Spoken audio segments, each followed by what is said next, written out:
اون فوا تجيك الفرصه انك تخرج برا المغرب خرج، جاتك فرصه تكمل القرايه ديالك برا المغرب، الوالدين ديالك قادرين يخرجوك برا المغرب تقرا، مشي قرا وما تدورش مهرك.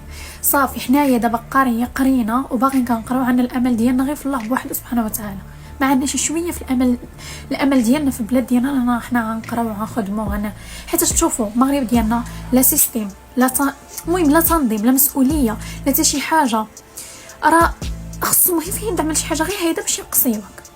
اما الا مشيتي قريتي على برا تما كلشي، تما التنظيم، تما المسؤوليه، حتى شي واحد ما غي يحيد لك النقطه ديالك، حتى واحد ما يظلمك في النقطه ديالك.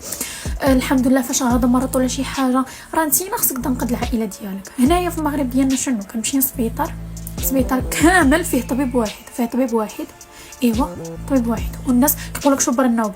اخر كنشوفوا فيديو مسكين جا قال لهم انا خصني غير الاكسجين، ماما ما عرفش شني ماتت له ماما، قالوا له مشي شبر النوبه. واش المراه خصها الاكسجين باش تعيش وثاني كتقول مشي شبر النوبه؟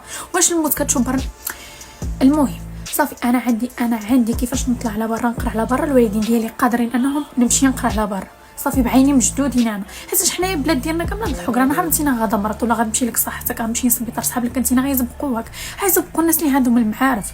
غتشوف الباك ديالك ولا شي حاجه غتمشي تدفع شي حاجه ما غتقبلش، غيجي واحد جاي من نقطه طايحه غيدخلوه بالمعارف. صافي بلاد ديالنا بلاد المعارف وصافي، وفين ما قريتي في شي تخصص راه ما يمكنش غيطلعوك على هيدا، راه كيطلعوا واحد الفئه كيخليوهم ما كينجحوهمش، هذا هو المغرب ديالنا. زعما ما يمكنش تقولي انا حقق الرايه صافي.